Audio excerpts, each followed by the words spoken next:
Good morning. Morning. Welcome to Unity Orlando. Our opening statement this morning is I am thankful for my life and grateful to receive all the good God has for me. Let's all affirm that together. I am thankful for my life and grateful to receive all the good God has for me. All right, let's all close our eyes and take a nice deep breath in. And let's affirm that together in the silence.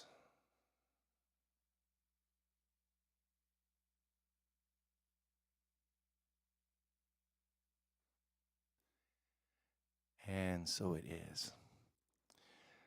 Now, if you'd like to stand, we'll sing our joy song this morning. It's a chant. It's called Spirit Invitation.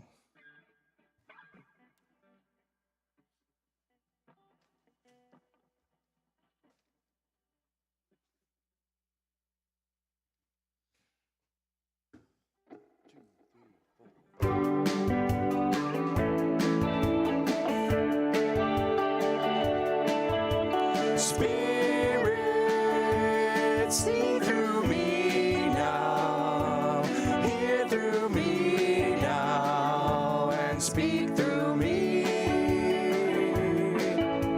Spirit, be with me now, be right here now, and comfort me. Spirit, place, be in my space and comfort me. Spirit, feel through me now. I feel you now. We are one. Spirit, see through me now. Speak through me. Spirit, be with me now. Be right here now and comfort me. Spirit, be in this place. Be in my space and comfort me.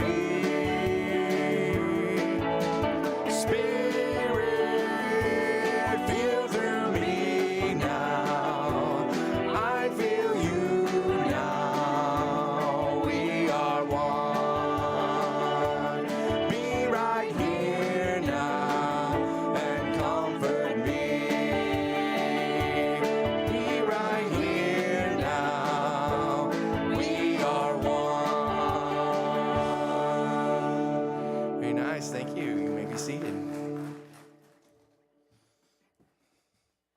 Good morning, Unity Orlando. How is everybody today? Good to see you all. Welcome online. I'm Susan Francis. I'm your platform speaker today. Do we have any visitors? I don't think so. Everyone is family. Oh, I see someone waving her hand, but I know she's not a visitor. Just a couple of announcements. Our chaplains pray every evening at 8 p.m. We invite you to join us. This month, the theme is I affirm divine order and give thanks for unfolding good. It's perfect for November. And also a reminder, chaplains are here to pray with you after service if you need prayer. There seem to be, I think, 3 in the house, Naomi, myself, and Bob there. So see one of us after service. Also, a reminder to mark your calendars for Wednesday, November 23rd at 7 p.m. It's our Thanksgiving Eve service. We invite you to join us. We'll be streaming as well, so come along and see what that's all about. It's a great way to set things in place for the next day. Also, Reverend Bob's lesson today is thinking outside the box. But before I turn it over to Brian, I have a little story to tell you. So there were 2 90-year-old women, Bertha and Betty, and they had been best friends their whole lives. And when it was clear that Bertha was dying, Betty visited her every day. One day, Betty said, "Bertha, we both loved playing softball all our lives, and we played all through high school.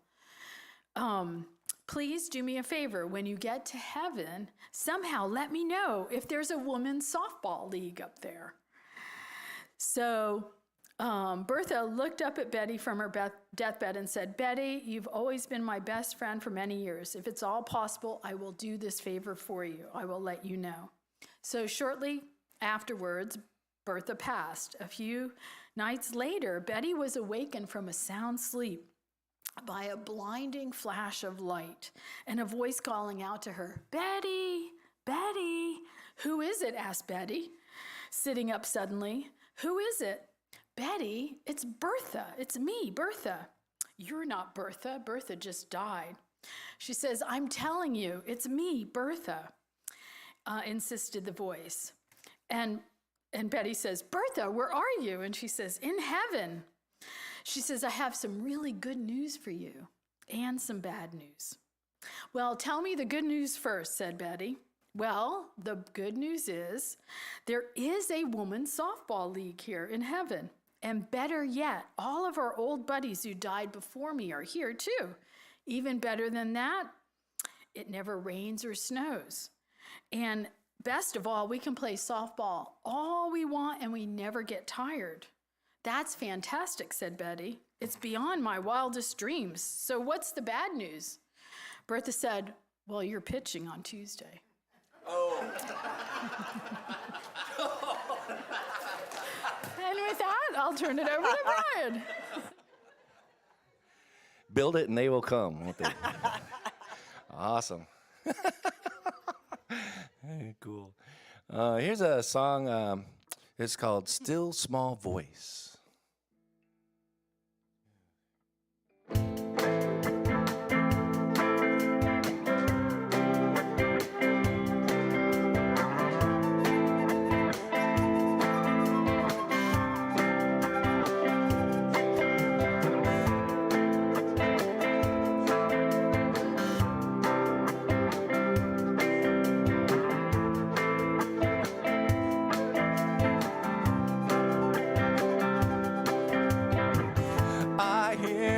Whispering to me within the silence, let it be, lifting a veil so I can see, let it go and set it free.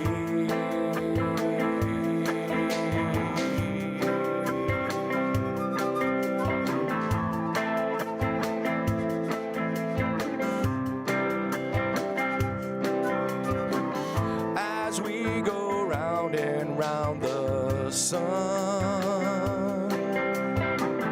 I hear the calling from the one. I hear it echoing through me.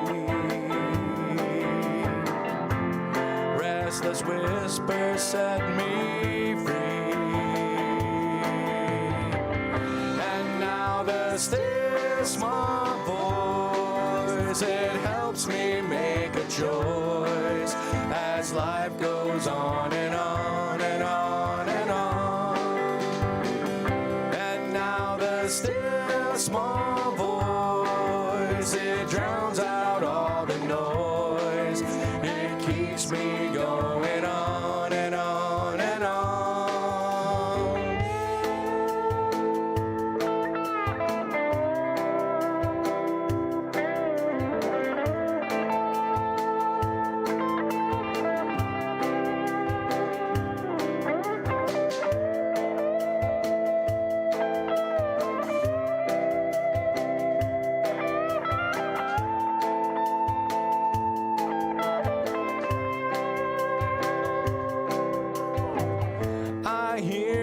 Whispering to me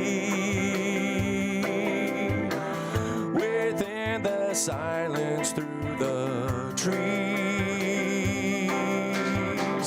lifting a veil so I can see, let it go and set it free. And now the still small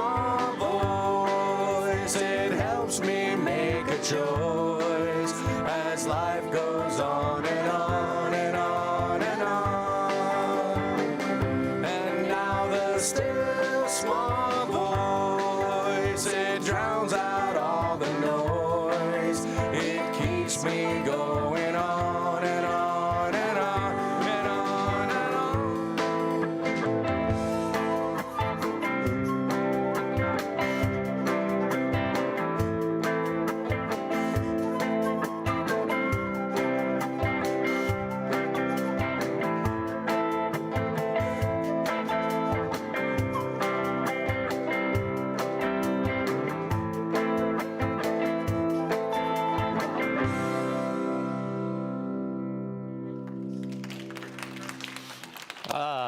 That's wonderful.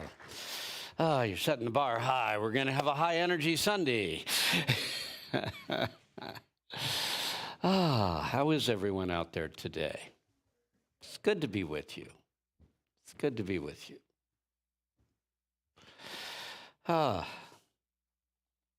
Enjoying the weather. It wouldn't be Bob if I didn't give a weather report to start with, right? Oh, it's gorgeous out there. In fact, I understand last week, I don't know whether it actually happened or not, but the weatherman was reporting that every state in the union was going to have snow except Florida. I thought, well, what about Hawaii? And then I realized they have like 5,000 and 6,000 foot mountains there. They do have snow. So, okay. How about that? We live in a great place, and we are grateful.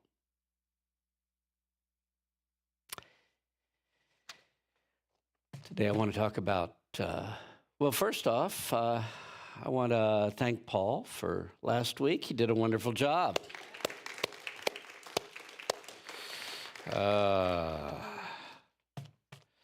So I'm going to have to work hard to keep up. Here we go. Today we're going to talk about thinking outside the box. Thinking outside the box. Well, what do I mean? We are actually spiritual beings who are temporarily going through a human experience, but that's not the way we tend to see things. We see things within the box of the human perspective.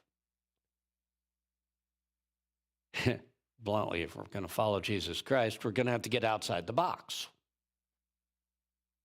We're going to have to get beyond the human perspective and realize there's more to life and there's more to you. Yes, you're doing this physical thing right now, but you are a spiritual being. And the more you can think of yourself as such, the more you are beginning to think outside the box of the human perspective.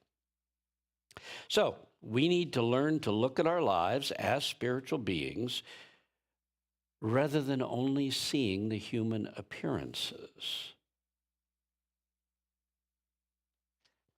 Charles Fillmore, one of Unity's co-founders, said,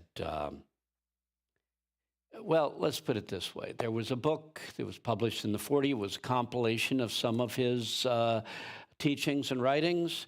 And there was a chapter in it called, well, the book is Atom Smashing Power of Mind. In the 40s, that was a big thing. Okay, particularly the latter 40s. And the chapter is called Thinking in the Fourth Dimension. Thinking in the fourth dimension. All we're really saying is, if you look with physical eyes, you see three-dimensionally.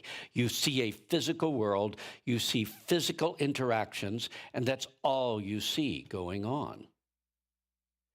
If you're thinking from the fourth dimension, you're starting to see that there is another component. There is a spiritual perspective beyond the physical perspective. Yes, there's the perspective of this being that's going to live for 100 years or so. But there's also the perspective of your soul that's lived for eons and will never die. That's part of the human experience, the human perspective. So here we go in page 56 of Adam Smashing Power of Mind. In that chapter, Thinking in the Fourth Dimension, unless we have this spiritual capacity, that of thinking in the fourth dimension, we do not understand. We think we have ears, but they're attuned to materiality, and they do not get the radiations of the Christ mind. Our capacity to hear extends beyond the physical ear into the spiritual ethers. And we should be able to hear the voice of God. This is thinking in the fourth dimension, or thinking in the kingdom of God. Thinking in the higher realms. Okay. How do you get outside the box of the human perspective? The first step is to simply accept that your vision is limited while you're in human existence. I don't see it complete. I don't see the whole picture. I don't see all that's going on. I only see part of the picture. And then alongside that comes the realization, but the spirit that is within me and moves through me, that higher force, spirit sees further than I do. Spirit can see the overall and, quite frankly, can make better choices than I can. I want what I want, but what I want may not be all that good for me. Ask any child. They'd like to have ice cream and chocolate 3 meals a day. We'll see how long that'll last. Yeah. Some of the adults expressing their childhood desires. Yeah. Ever heard God has a better idea? Boy, I learned that one the hard way. It just kept getting pounded into me. Every time I forced through what I wanted, it never worked out. If I waited and let Spirit move, amazing things happened. You learn God has a better idea. If God seems to be presenting something else to you, it's worth taking a good look at it and considering going that direction. Now, much of Jesus' teaching was counterintuitive. It's amazing to me what Christianity's done with it, because so many of us are trying to so much of Christianity is trying to keep this physical perspective, and the spiritual is separate from it, only happening after you die and all this stupid stuff. But in any case, because of that, Christians rarely actually follow what Jesus taught. Love your enemies. Don't legislate against them or kill them. Love your enemies. If someone forces you to go 1 mile, go 2. This all seems amazingly counterintuitive to a person looking from the human perspective. And so, if we're going to follow Jesus Christ, we're going to have to get outside the box of this human perspective. Jesus saw things from a fourth dimensional, that is, a spiritual dimensional, from the kingdom of God, however you want to do it. He saw the invisible world as well as the visible world. And he taught from that perspective. It doesn't make a lot of sense to people who only see a physical world.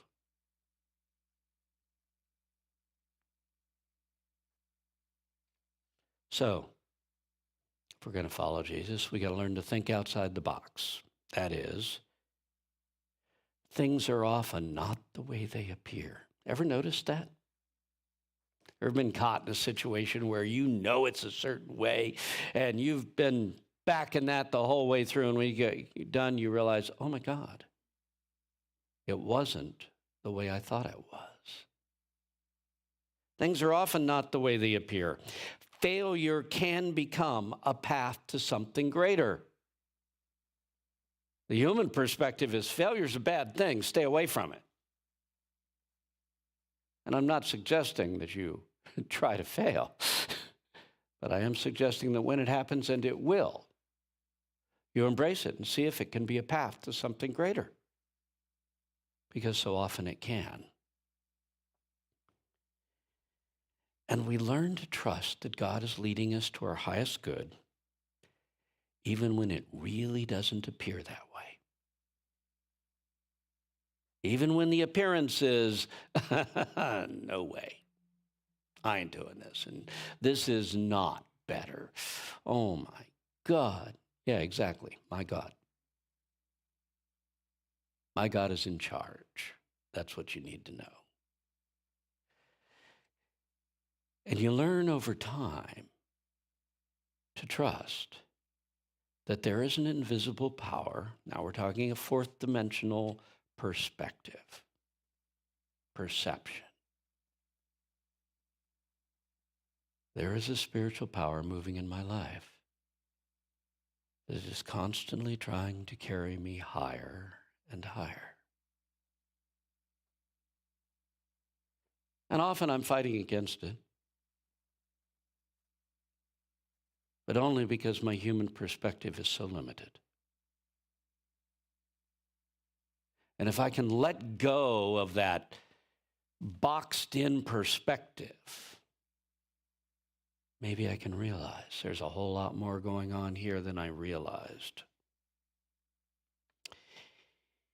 If we live our lives following inner guidance, we'll eventually find a greater good than we would have chosen. That's been my experience. The most wonderful things in my life were not the things I worked to achieve. They were the gifts, things that came out of nowhere. And sometimes I was pretty sure they were bad. And yet I wasn't given a choice. When I went ahead and walked down the path, it led to something amazingly good. If you can follow your inner guidance, you have a connection to something that three-dimensional understanding has no concept of. The idea that you know things that you have not been taught or told, that there is a spirit moving through you, that if you listen to it, will continue to carry you higher and higher. So what I want to talk today about are some spiritual techniques, nuts and bolts for thinking outside the box. Just little stuff we do on our spiritual path. First one is when we pray for something in unity, and you ever seen someone, they say, oh, fill out this treasure map. Get a picture of exactly what you want in your life, and you glue them all over the place. You know what they tell you to put at the bottom? This, Father, or something greater. It may not come through exactly like this. I am willing to accept that if God has a better idea, I'm willing to run with it. Luke 22:42. Father, if thou wilt, let this cup pass from me. But not as I will, but thy will be done. If you've ever been an extremely willful person and tried to follow the spiritual path to spiritual power using will, you learn that lesson. Father, thy will be done, not mine. There was a time in my life when I had to learn let go and let God. We all have to face that at some point, right? There was a time, and I was raised to understand I ran my world on will. And I could make things happen, and I knew that. And so in the early years, I would check something, put on my will on it until it succeeded. And then one day it started getting harder. I thought, well, no problem. I'll just double down.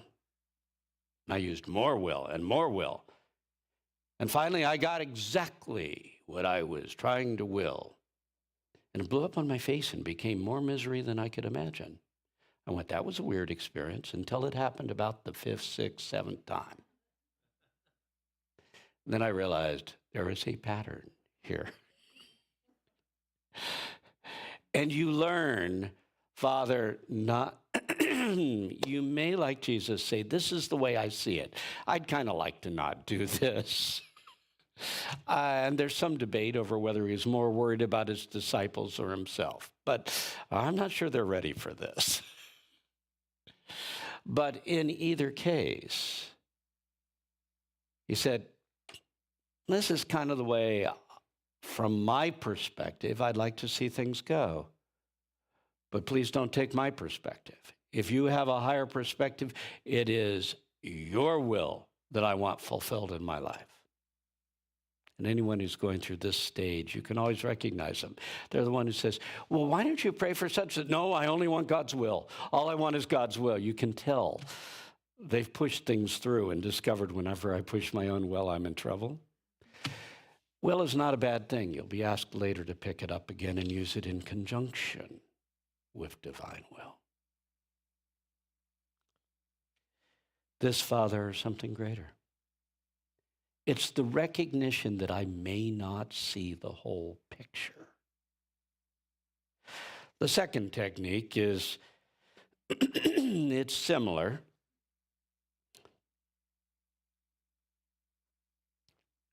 The second technique is to declare something good must come out of this. Well, our example of this is Joseph in Egypt. He's sold into slavery, trying to figure out why God sold him into slavery, why God let this happen. Oh, well, God did, so I guess I'll be a good slave, and that got him in trouble. He was so good, his master's wife took a shine to him, and when he turned her down trying to be loyal to the master, that got him in the dungeon.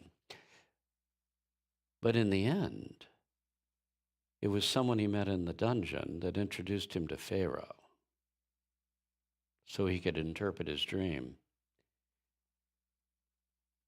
And in spite of how evil all of this appeared, something wonderful came out of it down the road. And sometimes it is down the road. But something wonderful came out of it. So here he is encountering his brothers. They've come to buy food. And when they figure out the guy in charge is the brother they sold into slavery, they're a little concerned. But anyway, this is what Joseph says to them. As for you, you thought evil against me, but God meant it for good. It may look like evil. It may look like everything's falling apart. But God meant it for good. If you're thinking from the fourth dimension, if you're seeing from the soul level, you know that in spite of the physical appearances, you're outside the box. The third one is capsulized by realize my good may look different than I expected. Scripture on this one's real simple. John 7:24. Do not judge by appearances. Appearances are deceiving. Ever heard that one?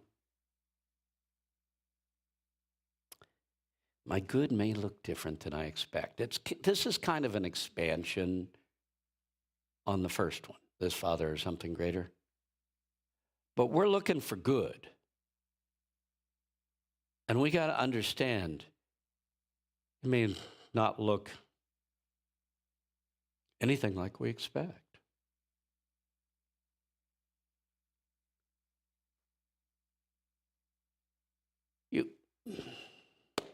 Every time I settle down and I think I know what my highest good for the rest of this life is, God changes it on me. I really had settled into being alone for the rest of my life and thought, this is really good. I can totally work on my relationship with God, and that's that. And God turned everything upside down and introduced me to someone who was as strange as I am. Because she's quiet, no one actually knows that.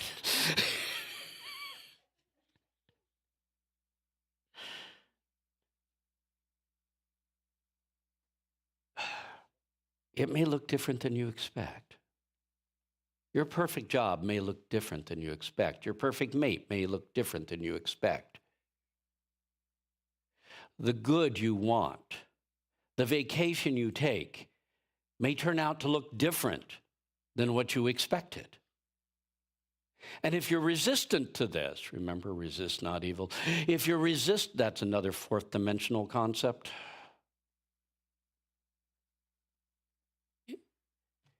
If you're resistant, you can blow it. You can refuse to see that some good can come out of this. Your good may look different than you expect. When I pray for something, I have to keep open. Because often you pray for this and something else is offered, and you go, what? What you have to do is on the fourth dimension, it's not about how physically things look. It's about the energy inside of them. And what you prayed for, if you break it down into an energy, you may find that something entirely different is coming into your life, but bringing the energy of what you were praying for. You've got to know it may not physically look like you think it would or should.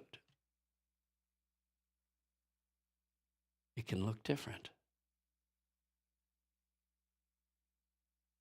So whenever you pray, you're constantly open and on the look. Okay, I prayed for this, but I'm not going to say, well, that's not it. That's not it. You know, that's the old story of the guy who's in the flood on top of the church, right? The minister on top of the church says, God's going to save me. The robot shows, Robot shows, yeah, I'm into science fiction, so a robot shows up, right? No, a rowboat shows up, then a motorboat, and then, of course, a helicopter. No, God's going to save me, and he dies. And you all know this one. And he goes up into heaven and says, why didn't you save me, God? And he said, I sent a rowboat, a motorboat, and a helicopter.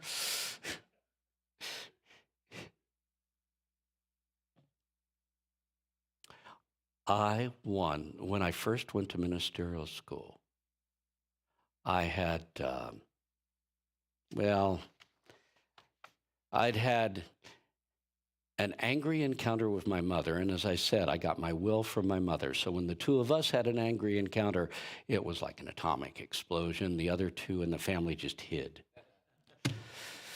But in any case, what I did is I took my anger out back. Dad had a church in California, had taken his first church out there. We had a real steep area back there that I was trying to terrace, and so I moved this huge boulder up into the wall. And in the process, I strained my back.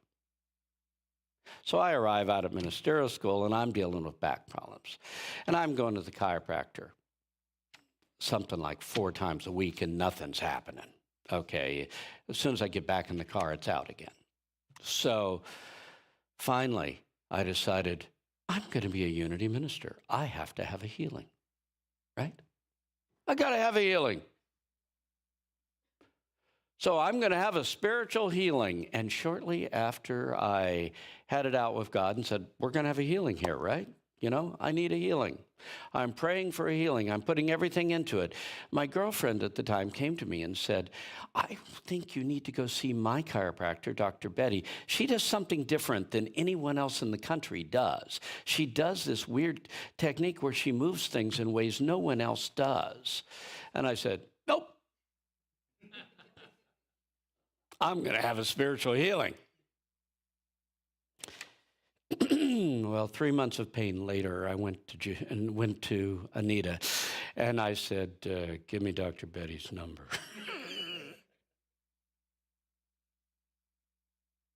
And she did the weirdest thing I've ever seen. You're on a massage table, and she'd kick the table. She kicked the table, and I guess she was doing stuff, but I couldn't even feel it. So she kicks the table for a half hour, and I rock back and forth a few times, et cetera. Says, okay, you're done. And I'm thinking, you didn't even crack anything, you know? I said, okay, what can't I do? Because my last chiropractor had said, you can't do this, this, this, this, this, and this. She says, you can do anything you want. I said, we'll set up another appointment if you want, but, you know.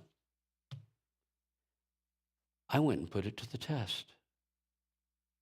And she was right. That healing was offered 3 months earlier. But I knew what a spiritual healing looked like. So I turned it down. It may look different than you expect. The fourth is, you know you're thinking in the fourth dimension. You know that you are thinking outside the physical box when you ask yourself, what am I being asked to learn from this experience? Because only a spiritual being looks at life and says, well, everything that happens has a lesson. Physical life says it just happens. But you're starting to think outside the box when you say, what is Spirit trying to get me to learn? What's happening here? In 1 Samuel 3, 8 through 9, the Lord called Samuel again the third time. Get this. This is the third time this has happened. And he keeps running off to Eli and thinks Eli's called him. And Samuel arose and went to Eli and said, here I am. Did you call me? And then Eli perceived that the Lord had called the boy. Eli said to Samuel, go back and lie down. And if he calls you, say, speak, Lord, for thy servant hears. He became one of the greatest prophets in the Old Testament. But he first had to recognize when this kept happening over and over, there was something to learn, how to listen.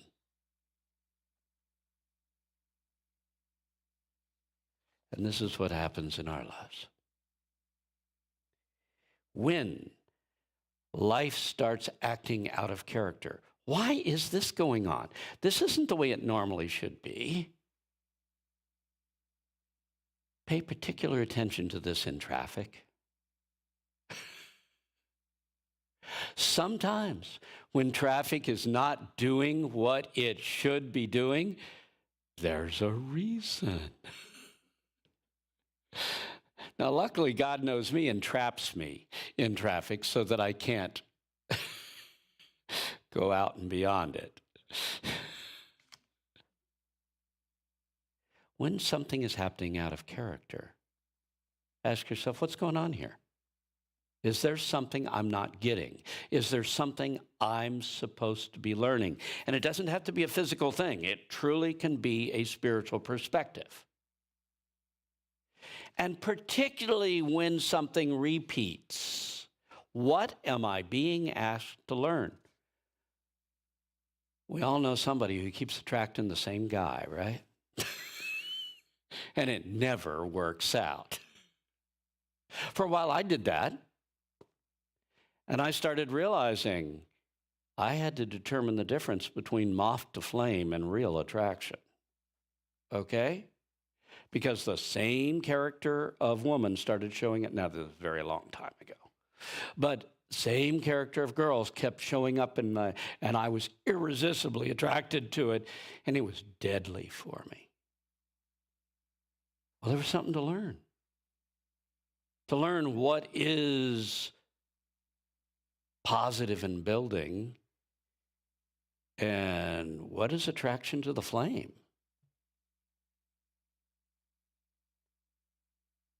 So I learned the lesson. I remember I attracted once, another one showed up, third one showed up.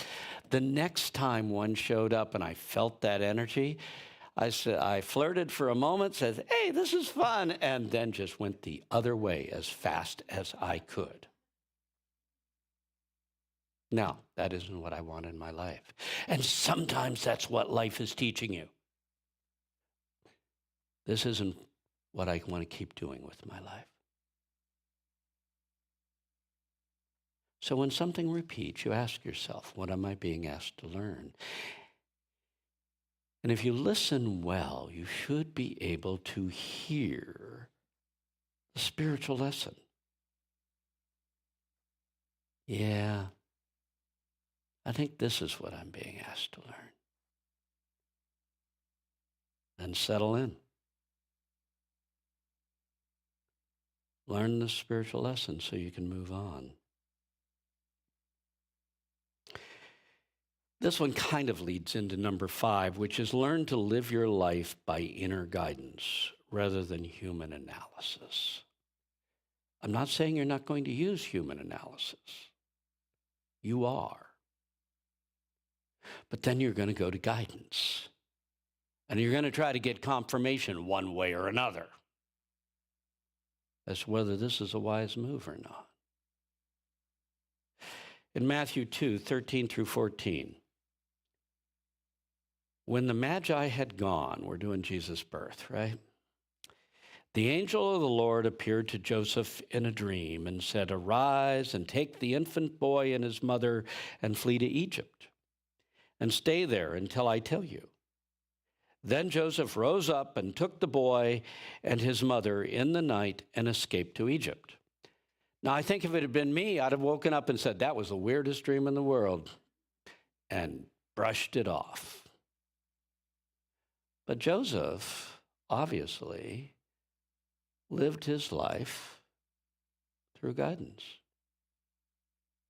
So he said, go off to Egypt and come back when you're done. When I tell you you're done. Okay. And he did it. That's the hard part about living your life by guidance. You kind of, when you get your guidance, you got to do it. I remember when I first arrived in Fort Pierce, and that was one of the rougher years of my life.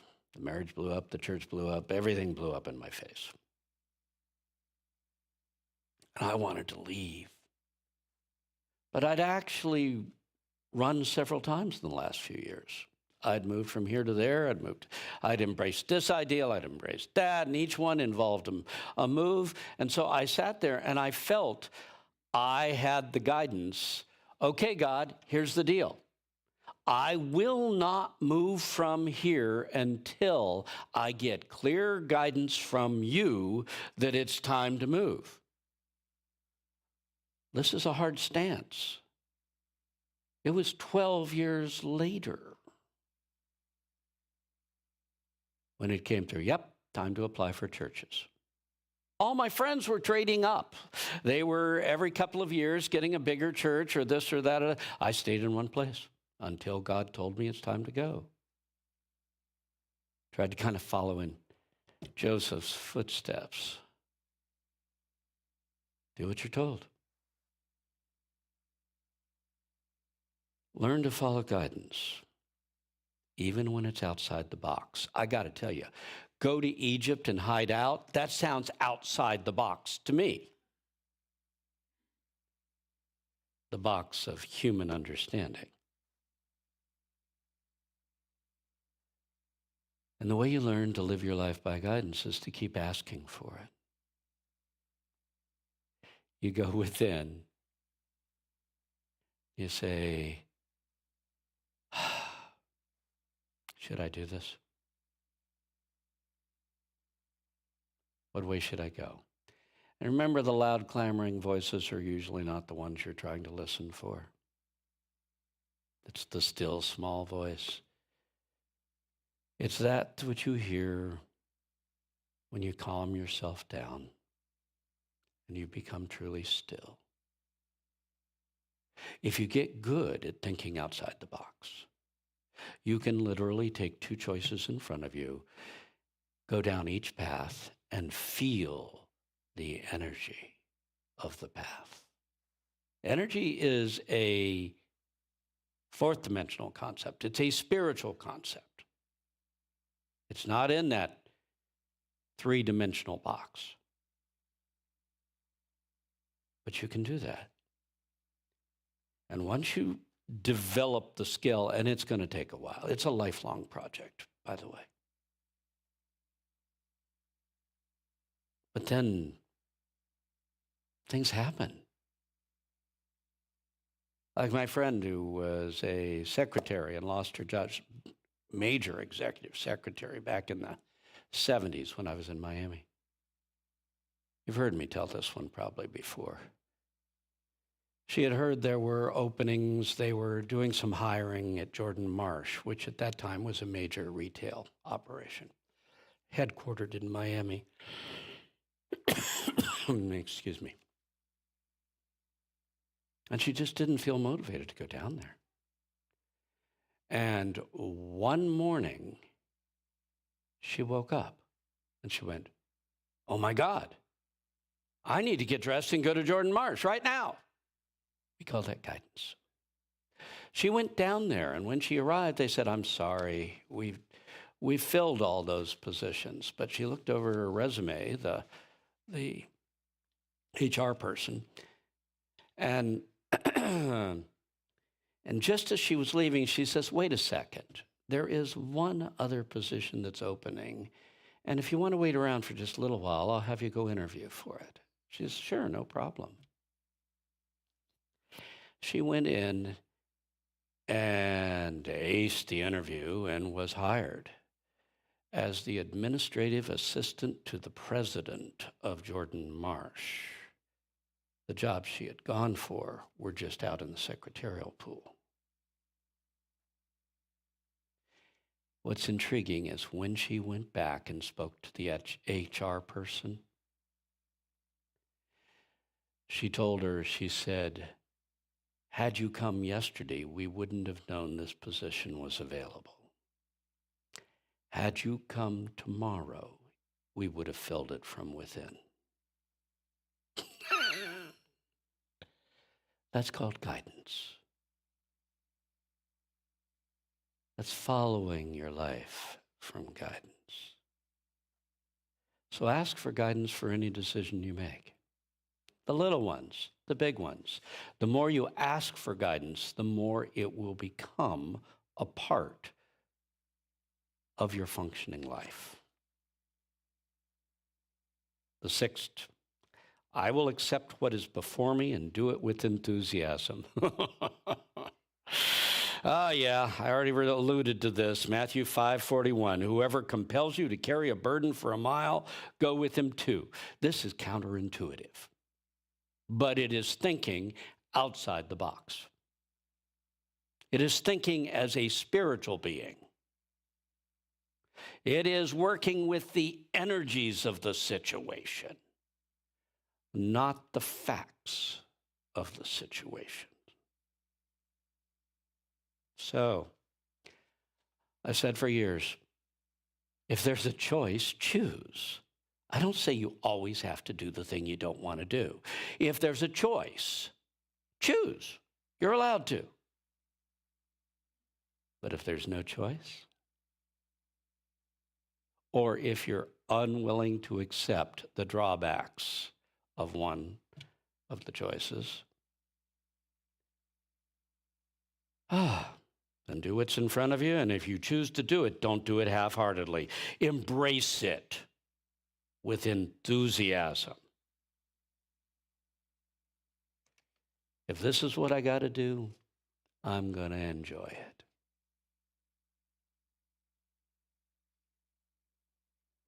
My wife has cats. I've had cats all my life, but they find me and they stay outside. She has 2 indoor cats. I have not dealt with a cat box in decades. So I got together and thought,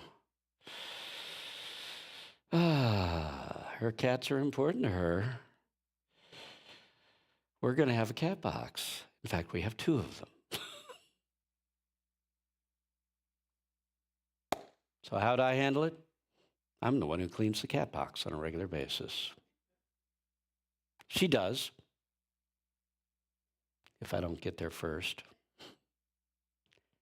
But since I also take out the trash on trash day, I clean the cat box. And I kind of enjoy it. And I also enjoy the fact that I know it's a lot easier for me to do than it is for her.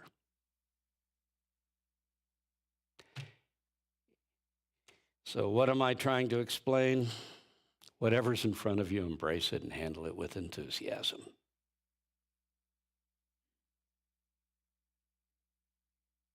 What's intriguing is when there's no choice, that means God's put you in this position.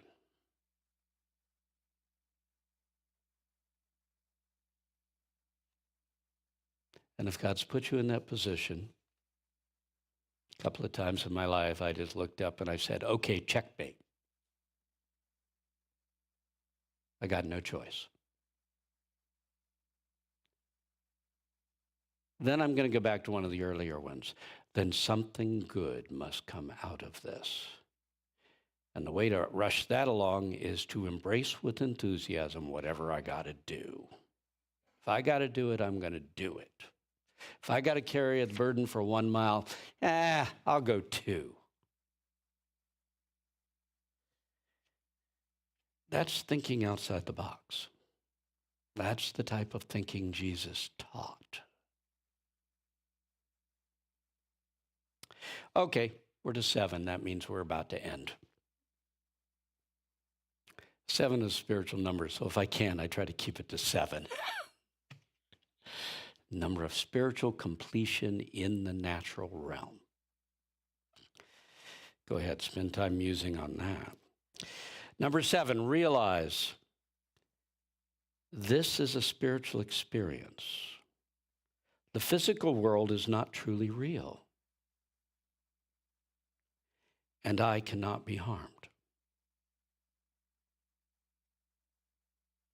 This is big stuff. You are so far outside the box at this point, it's ridiculous. And yet, that's where Jesus lived. Jesus knew this world was an illusion. In fact, in John 17, 11, 15, and 16, my disciples are in the world. He's praying. Protect them from evil, for they are not of the world, just as I am not of the world. So what's my first step I suggest in this final step? And that is accept I am in this world, not of it. Keep reminding yourself, I'm in this, I am not of it. This isn't the entirety of my being. This is just something I'm doing for the moment. That perspective is outside the box. That is spiritual perception, not human perception. I carry it to an extreme. What comes up for me is an image. I have this strange, haunting image in the back of my mind that I'm sitting in a chair someplace with a virtual reality machine over my head.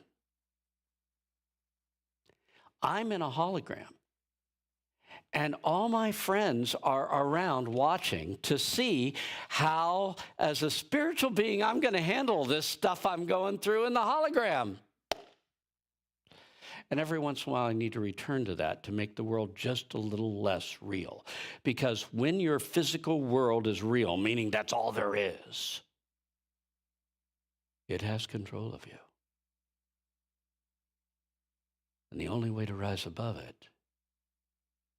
is to make it just a little less real to you. When that insult seems totally real, it's devastating. When you think, Okay, you don't like my personality? I'm not that fond of it either. What's the problem? It's not devastating at all. I'm a whole lot more than this personality. If you're judging me by that, you're missing the boat.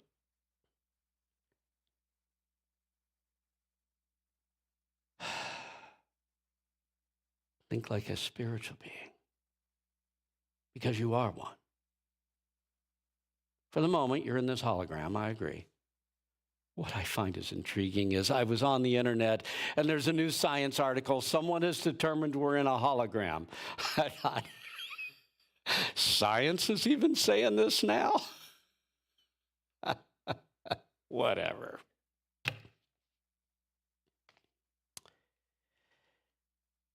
We have to learn to think outside the box of this illusion.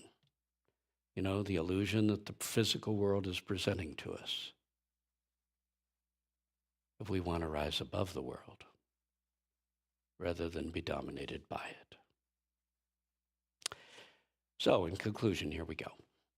Jesus thought outside the box. He thought in the fourth dimension, in the spiritual realms. And he did so because he saw things from a soul level. So can you. You can see things from your soul level. Most of the time, we're looking from our human level. But Jesus saw things from a soul level, and that's why he could do the astounding things that he did. He kind of knew it was an illusion. Didn't kind of. He knew it was an illusion. Therefore, he worked miracles.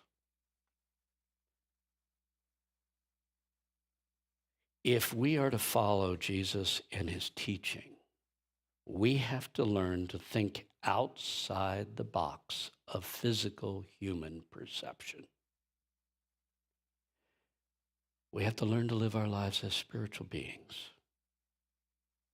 That includes following guidance rather than relying on logic. I didn't say we don't use logic.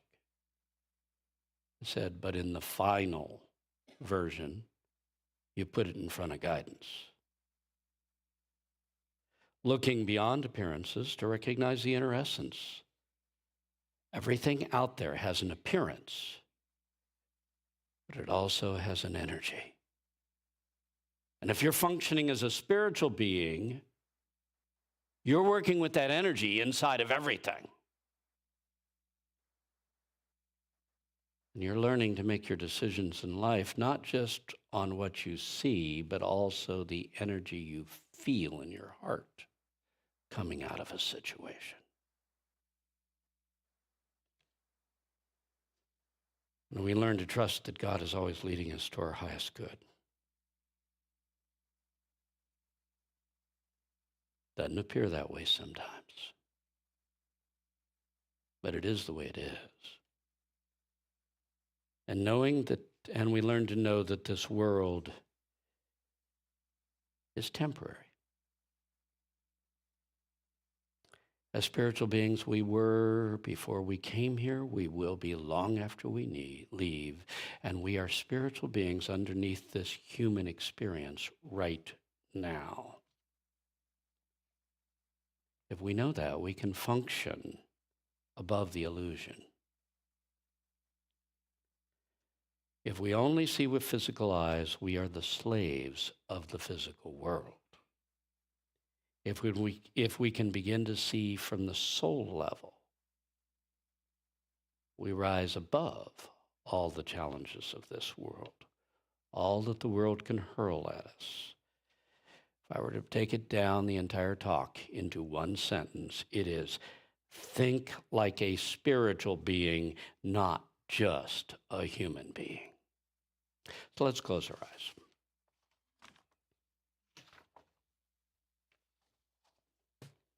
Take a deep breath and sigh it out. And as we turn within, there from deep within our hearts, our feeling nature.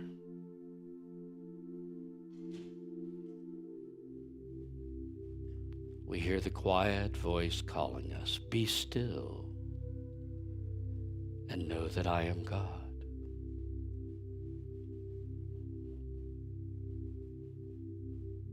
From deep within the presence of God, that invisible higher spirit that pervades all of life and is there within us, loving us exactly as we are. Be still and know that I am God within you.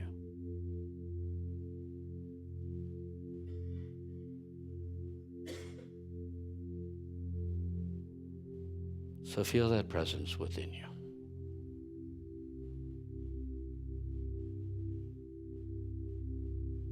I am a spiritual being, a being of light. And yes, I'm wearing a body.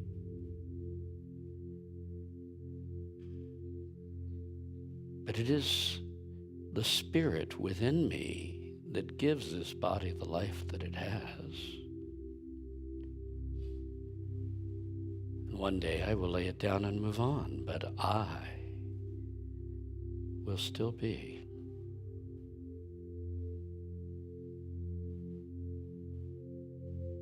I am a spiritual being, a child of God.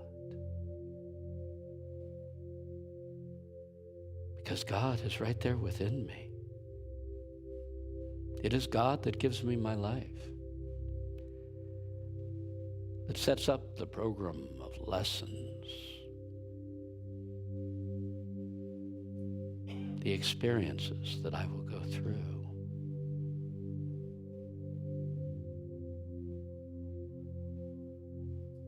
And sets it up so that I will gain energies of my soul.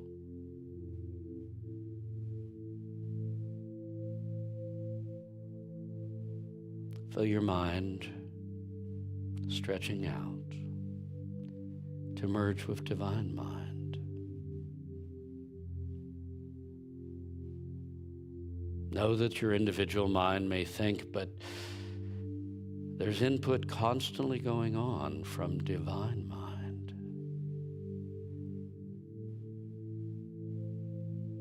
The mind of God moves through me and guides me and helps my thoughts to rise and see the higher possibilities.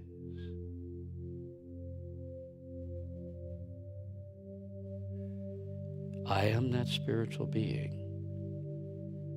I am my soul. I was before this earth life. I am a spiritual being now, and I will be long after I leave here. This life is temporary. It's not the ultimate reality of my life.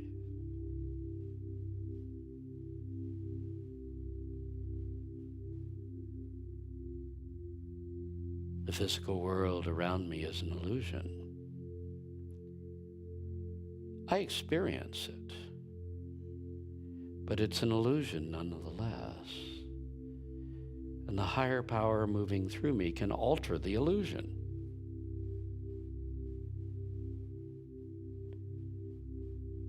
So for a moment, feel yourself as a spiritual being connected to all the invisible spiritual power in the universe.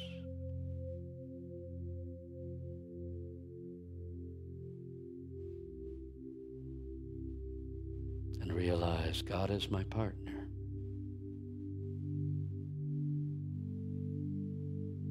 God is with me in all that I do.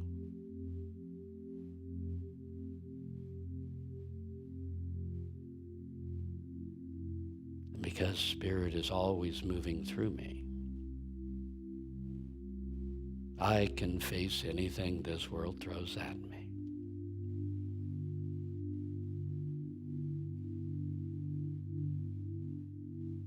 Father, thy will be done through me. Through each and every one of us, thy will be done, that we may live up to our highest potential.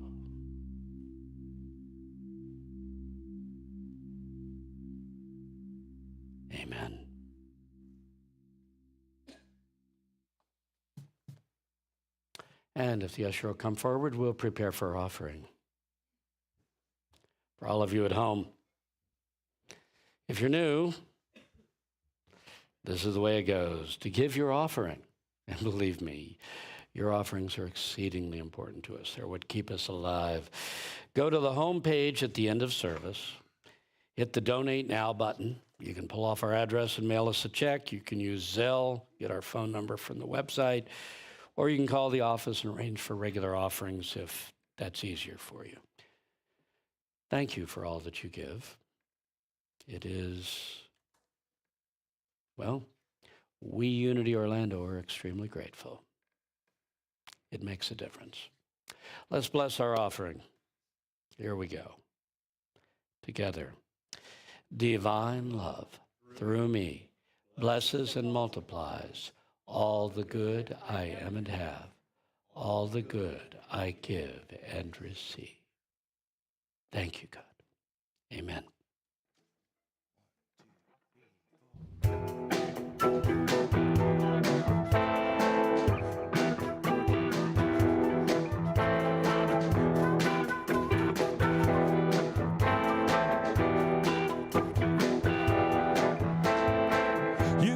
Walking through a desert all by myself.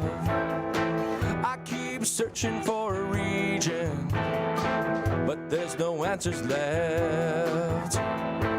Then I remember there's a spark of you, my inner light. I found myself in an oasis, and I had to realize you kept me warm in an endless winter. You keep me dry in the pouring rain. You're always with me. You're always in me. You're never far away. You're never far away. You're never far away. Now I'm not searching for the answers like I used to do, 'cause I've run out of all the questions, 'cause all I need is you. You left me warm in an endless winter. You keep me dry in the pouring rain. You're always with me. You're always in me. You're never far away. You're never far away. You're never far away.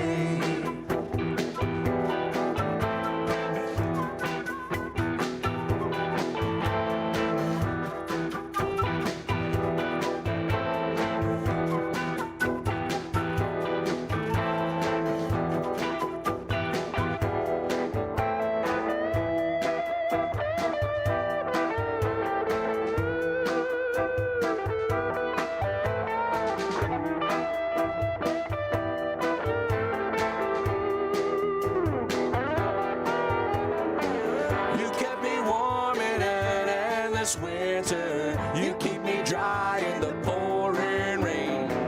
You're always with me, you're always in me. You're never far away, you're never far away. You kept me warm in an endless winter. You keep me dry in the pouring rain.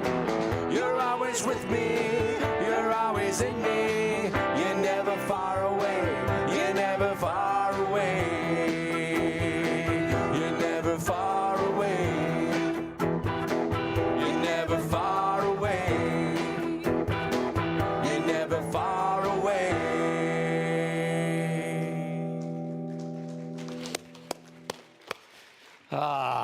Well, as usual, make them feel good before we send them out. I love it. Let's give them another round of applause. I appreciate this group. Our music department is wonderful. And so are you. Thank you for being Unity Orlando. Thank you for being my spiritual family. Thank you for being my friends. It's always nice to be surrounded with people that are almost as weird as you are. Enough of that. Next Sunday, I will be speaking on the topic downsizing. Downsizing. Oh, no, you don't want to hear that one, huh?